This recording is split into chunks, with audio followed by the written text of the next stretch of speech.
Apple held its 2021 California streaming event, and it was everything we expected. I almost did that with a straight face.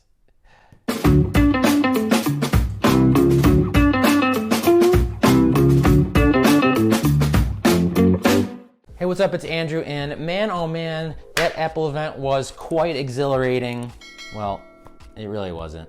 Let's talk about everything Apple talked about, and if you haven't already, please check me out on Twitter and consider subscribing because I am always wearing a different t-shirt. Wait, is this the same one I wore last video? Ah, crap. The first bombshell Apple dropped was a brand new, completely, minorly updated, regular 10.2-inch iPad. This is Apple's budget iPad, and this is a super minor update. Now with the A13 processor inside, so plenty of power for all the things people probably do with a budget tablet. It will support iPad OS 15, which does come with a bunch of new multitasking features, so that experience should be better on this device, and it stays at a super affordable price. But the real upgrade here is that it now comes with an ultra-wide camera on the front and supports center stage. Probably the most useful feature Apple has added to the iPad Pros. This makes the 10.2-inch iPad a really good value if you are like most and don't need a pro-level tablet. But what if you do want a tablet that gets a crazy performance boost? Look no further than the actually new, completely redesigned iPad mini. Yeah, the focus finally is on upgrading the iPad mini, and it really looks like the iPad mini gets a bunch of iPad Air-like upgrades, except it leapfrogs the iPad Air in a bunch of areas. The processor gets a huge bump going from the A12 in the previous generation iPad mini to the new A15 Bionic. The Air still has the A14 Bionic inside.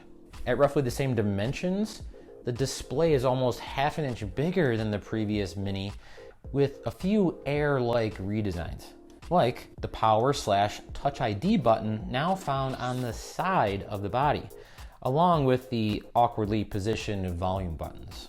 And that awkward volume button positioning is likely forced by the fact that the new Mini now also supports Apple Pencil 2, which magnetically attaches to the top of the tablet.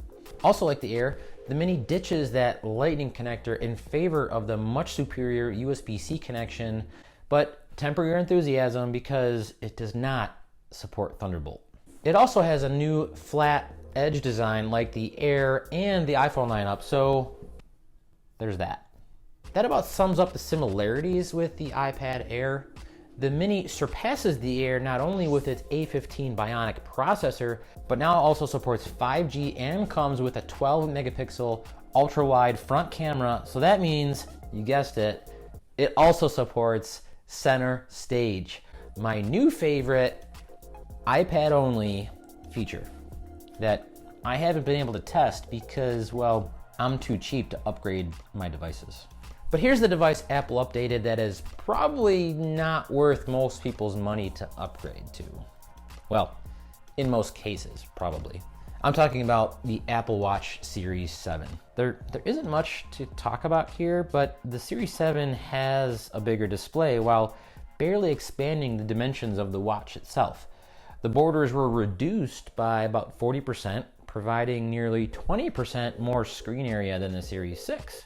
And over 50% more screen area than the Series 3, which is kind of a dumb thing to even mention because nobody should be buying the Series 3 at this point. I said most people won't find it worth upgrading to the 7 because with the addition of the larger screen, the rest of the upgrades in summary are a charging speed increased by 33% and increased durability and 5 new aluminum colors. That's it.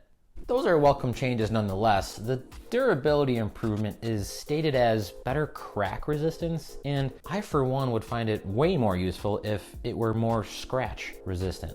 Also, side note, don't jack up your car while wearing your Apple Watch because you'll scratch the hell out of it. The size of the display is also a very welcome change, but then Apple showed you that you can now type on it with a full QWERTY keyboard, something I've never felt that I needed on my Apple Watch. If you do have a Series 3, maybe you do want to upgrade to the 7 because it is 50% larger screen. I have the Series 6 and it makes no sense to upgrade unless I want a scratch-free screen. I'll wait until that rumored flat edge watch design is revealed, or when maybe they're finally round. Now on to the iPhone 13. Now this is really just the iPhone 12 plus one, and the cameras are now diagonal. Checks notes to see if I missed anything. Oh, and has cinematic mode to focus in automatically in video. Now, this is a pretty neat feature, but why does it only come in 1080p, 30 frames per second? Okay, cinematic mode does seem very cool. The demo short Apple showed was fine, but as I read more about what is actually happening here, it sounds really impressive. This is really an advancement in computational videography. The phone not only will change its focus automatically based on what is happening in the scene, but if that focus wasn't on the correct subject, you can then modify it in post-production. For those of you who don't shoot and edit videos regularly like us YouTube nerds, that means when you're editing your video in post and the focus was on the wrong subject, maybe it's focusing on the picture behind me instead of on me, I can change the focus when I'm editing. This is not currently possible, at least as far as I'm aware, and certainly not with a piece of consumer tech like a phone. I didn't even know this was possible, let alone did I hope that Apple would introduce this feature in their next phone. To kind of explain how impressive this is, the phone now needs to capture multiple layers upon layers of video, essentially at multiple depths at the same time. It would be like if you were shooting a video with multiple cameras, maybe one focused on the foreground and one in the back. Then you choose which layer you want to focus to be on at any point in the recording. For videos like this one, this feature doesn't really matter. You're just looking at my pretty face. There's nothing else really to focus on. But certainly there are many other people out there that use their phone to record way more interesting things. I urge you to check out those videos, luckily found on any other YouTube channel. So it's the camera in the iPhone 13 lineup that gets the bulk of the attention in this upgrade. The next gen A15 Bionic processor is found inside, and it still supports 5G, of course. The cinematic mode is pretty cool, but you know what the iPhone 13 doesn't get? Center stage. It does have an ultra-wide camera, but apparently not on the front, which is of course where you will probably use it for center stage. It also still uses Apple's Lightning connection, which seems to be phasing out since all of the iPads except the budget level iPad now have a USB-C connection. I do have to mention, and I haven't heard many others talk about this, I was a little surprised that the M1 hasn't made its way into the iPhone yet. Now there's probably plenty of technical reasons for this. Anywho, a bunch of new stuff, nothing earth-shattering. Unless you were waiting for that new iPad mini, which I'm sure will be very popular. What didn't we see that maybe we can expect in Apple's next event? Here's what I would think, based solely off of my thoughts alone and not even having looked at any potential leaks out there.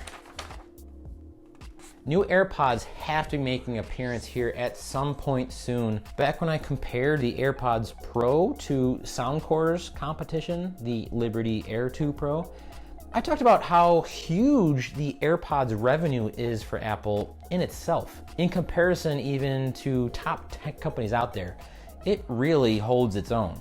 Maybe new AirPods will be paired with the next generation MacBook Pro 16-inch with Apple Silicon inside. Until then, check out this video to see some of the highlights in the latest iOS 15 release, and if you like this video, it sure helps if you let me know by hitting it a thumbs up. Leave me a comment if you have any thoughts on what else you'd like to see me cover. Thanks for watching. Peace. Please subscribe.